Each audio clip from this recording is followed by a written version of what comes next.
Welcome to another episode of Seco Direct. I remain your host, Dr. Tiwa, and today we're going with a really witty topic: genes and glucose.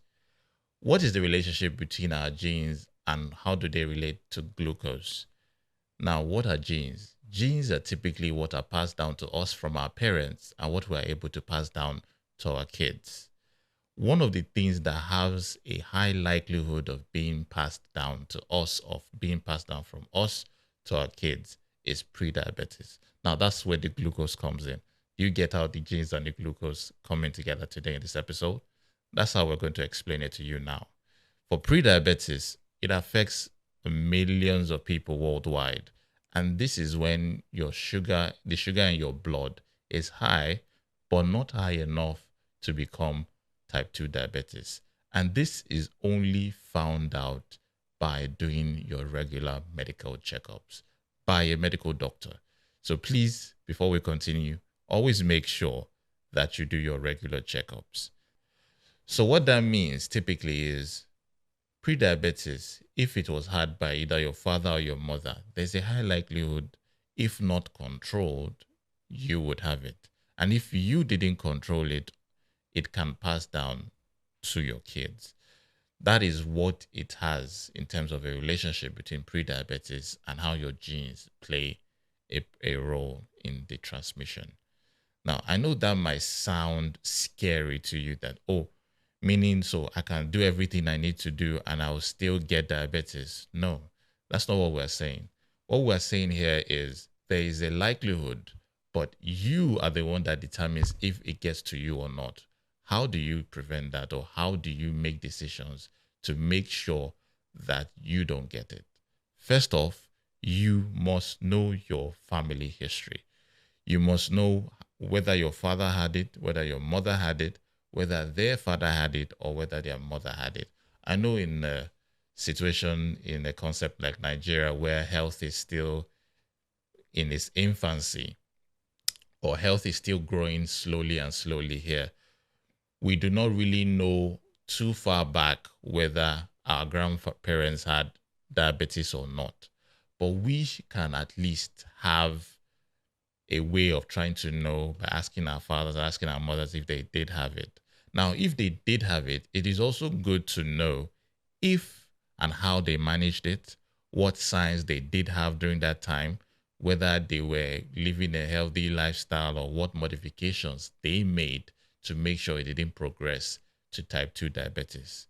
You always have to know that knowledge is power when it comes to having prediabetes and preventing it from progressing to type 2 diabetes. So apart from knowing your family history, you should also know that you need to exercise, you need to maintain a balanced diet, maintain a healthy diet. Make sure that you are also sleeping well and reducing stress in your life. Typically very important for people that have a daily 9 to 5 where they do not have enough time. Or if you are living in the capital cities where traffic can stop you from getting to your house late and not really having time to do various things that could help with navigating and controlling the prediabetes. This is important. Knowing your family history, having and maintaining a good and great lifestyle, a healthy lifestyle, as well as knowing one other thing. You are not alone in your journey. Now, if your parents are around and you are able to speak to them and they had diabetes, it is very good to also learn from them, to know how they managed it, to know how they went about going through that whole process. Learn from them, conduct your regular health checkups, and speak to your doctor. When it requires medications, always use your medications judiciously and develop a community around yourself. Never underestimate the power of a community when managing prediabetes. You need to know the risk factors involved, the warning signs that can be there when you have prediabetes.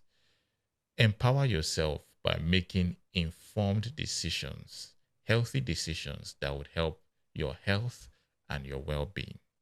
So, as we wrap up today's episode, Genes and Genetics, I want to leave you with this thought.